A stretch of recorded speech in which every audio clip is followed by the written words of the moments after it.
I just want to say a couple things about Drive Clean Texas. It's our clean air program, clean air pollution program to remind Texans that little things they do every day, such as keeping their tires properly inflated and not topping off the gas pump, can help reduce emissions in Texas and beautiful skies.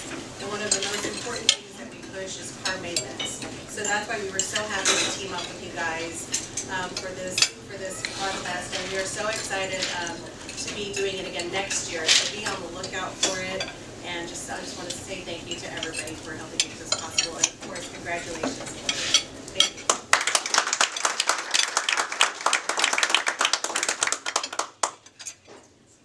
Okay, so we will continue on with our program here. And so, how's everybody like the choice for the lunch? Okay. Yay!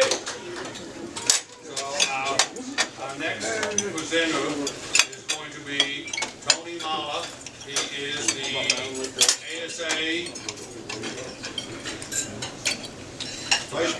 Vice President. He's going to talk to us about the current state of ASA and what is the plan in the future. So I turn it over to Tony. Thank you, Tony. Thank you.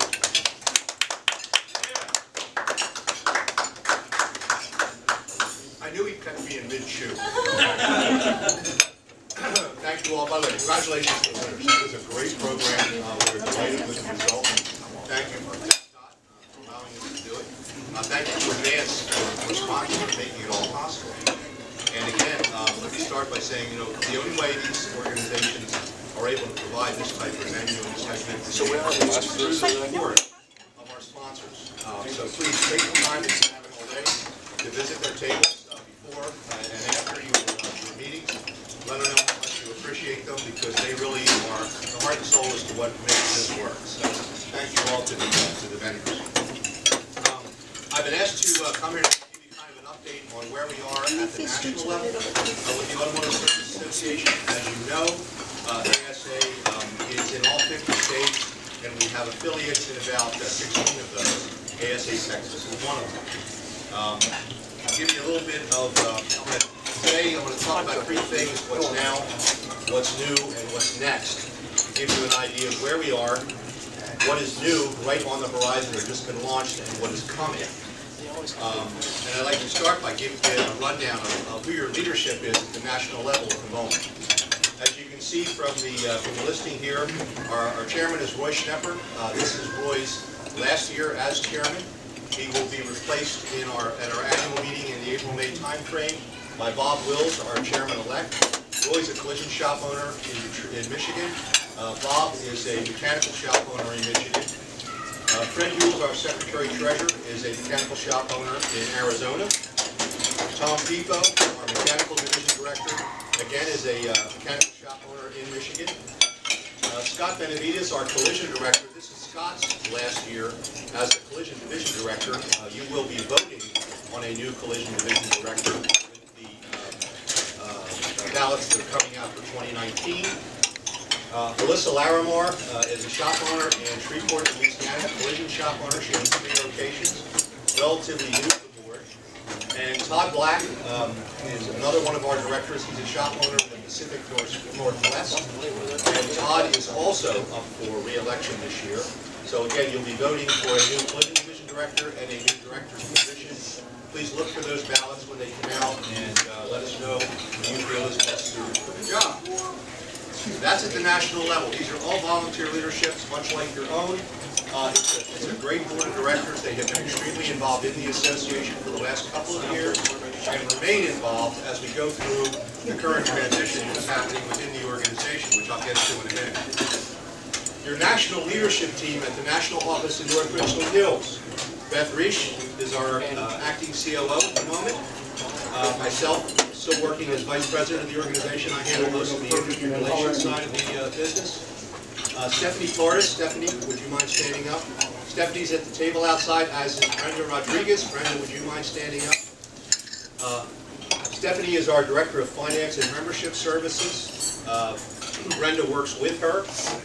We have Leona Dalloway-Scott, our Director of Marketing Communications. Leona, would you mind standing up? Leona, by the way, was instrumental in helping us bring the Drive Clean program to fruition, and down to her team actually picking the frames out. So, but Leona actually is also spearheading significant change to Auto Inc. magazine, which I will get to a little bit later in the presentation. And finally, we have David Lowell, our Director of Operations. David's the one that keeps the lights on and the air conditioning working for us. So, again, that is your national leadership team. In addition to this, we have several staff members, of course. Brenda is one of them. We've had several others. And if you, chances are, if you call the national office, you're going to be talking to one of the folks on that list. And feel free to do so. We're there to serve you. So let's dive right into what's going on now, okay? One of the things I wanted to point out specifically, there's always something new going on within the organization, but this is something that we've been doing for a while. We're calling Webinar Wednesdays. For those of you who may not be aware of it, every, Leona, third Wednesday? Third Wednesday. Thank you. Every third Wednesday at 11 o'clock or noon. Noon, thank you. Central Time. We have a webinar that is open to the industry live. Anyone who doesn't have to be an ASA member can join it. We record that webinar for on-demand viewing by our membership. It's one of our member benefits. We started this because we were in the middle of a project with Action Bosch talking about the scanning issue with collision shops. And we were somewhat surprised by the tremendous response we got. We were getting like 800-900 people signing up for each of these webinars. So we proceeded with them, and every month you're going to find a topic of interest to you as a shop owner, either an industry issue, a management topic, or in some cases a technical topic. But the idea here is that we're building a library of on-demand information, again, that you can access as a member of ASA, both technical and management topics.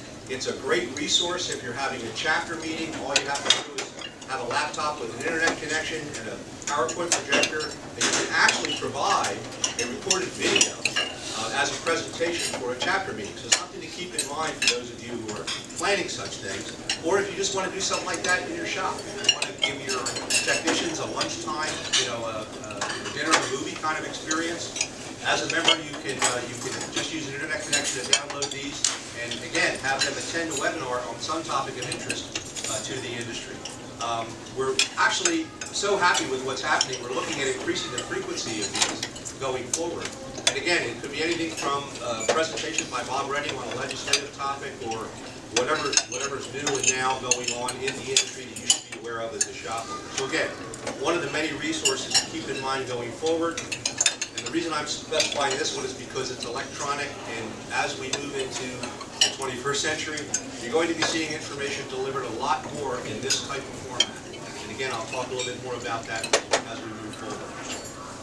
ASA has always been known for its member benefits. We're always evaluating what we have as a member benefit, updating, listening to our affiliate leadership to tell us what their members are asking for. So far this year, we have added 4 new membership providers. One is called Podium. It is a social media type of service that you should be looking into. Kukui, some of you may be familiar with. Kukui has a whole suite of things that they can provide, everything from basically a customer service management type of equation to a digital inspection process. We have a new oil program provider. It used to be Shell. They have backed away from that. We now have replaced them with Chevron. That program actually launches next month, and if you sell motor oil, and if you use motor oil in your business, many of us do, you may want to look into this. They have a bulk purchase program that will return to you significant discounts and add to your bottom line, the purpose of what the member benefits are for. And finally, I had mentioned digital vehicle inspections. One of our former members of the Mechanical Operations Committee, a shop owner from Wilmington, Delaware, named Pete Rudlaw, actually has created an app called FlexCheck. This is a shop owner who built a tool for shops, which is specifically dedicated to digital vehicle inspections. If you're not looking or using digital vehicle inspections at the moment, you might want to look into that. It's a process that is becoming more and more popular within the shop. It's a great customer communications tool, and actually you will find it does a great job of helping to make sure that you are maximizing the opportunities that are available, while at the same time serving your customers and keeping them informed as to the condition of their vehicles, what needs to be done right now, what needs to be done a little bit later, and maybe what they should keep an eye on for going forward. So again, all tools to help increase your outreach and your communication with your customers, which is something that is going to become more important as we go forward for a couple of reasons. Talking a little bit about legislative. A lot of times when we are talking to our members about what they really find important, what value do they see in the association, 9 times out of 10, legislative representation advocacy will come up at the top of the list. That's particularly true today. There's a bunch of stuff going on in Washington, D.C. that is going to have a direct impact on your business. Some of you are probably aware of some of this stuff. Telematics, cybersecurity issues. Everything happens through the center stack of the vehicle right now. And there's a great deal of concern over some of the hacking incidents that have happened, that the legislators in Washington, D.C. are taking a hard look at how to limit the access to that center stack in order for customer privacy issues, but also for some cybersecurity concerns. Okay? Making sure that the independent service community has access to that center stack is critical in the diagnostic and repair process, and will become more so going forward. Current discussions in Washington, D.C. not only center around the access to the electronics of the vehicle, so the UI, but also to the information that resides on that vehicle. If you stop and think for a minute, every time you hop in a vehicle, if your cell phone is paired, it's probably downloading a whole bunch of information that you don't even know about. Who owns that information? Who has access to that information? These are important questions. And right now, there's quite a bit of discussion going on within the industry and at the highest levels of government as to how that information should be controlled and regulated. ASA is the only national association right now advocating for independent repair shop at this level. Again, it's something that's going to touch your life dramatically going forward, depending on which way some of these things go. If you aren't paying attention to this through the communications that you're getting from ASA, you should be. Because again, it's something that's going to affect your business just as much as the Clean Air Act did back in the 90s. AV legislation, autonomous vehicles, we've all heard about those, self-driving cars. How's that going to affect our business? We'll talk a little bit about that later specifically. But for right now, that same type of legislative process is going on in Washington, D.C. to regulate the way these systems are being developed. It may or may not have an impact at the automotive repair level, but if you think about it for a second, who is going to verify that the AV systems that we are depending on to not only control the vehicle, but to avoid obstacles like people, how are those standards going to be developed, and what is it going to take to ensure that the systems that they developed are functioning properly? There's definitely a role to be played here by the independent aftermarket in verifying that these types of systems are working as they should. And again, that applies to something else called the advanced driver assist systems, which again I'll talk about in a minute. On the collision repair side, collision shops in the room. Okay, well, for your collision brethren out there, OEM repair procedures, the question of liability. Right now, there's a great deal of debate in the aftermarket and frankly in the industry about who says what is a correct repair when it comes to collision repair. Collision repair shops feel, and a lot of industry advocates feel, that the OE repair procedures are the baseline.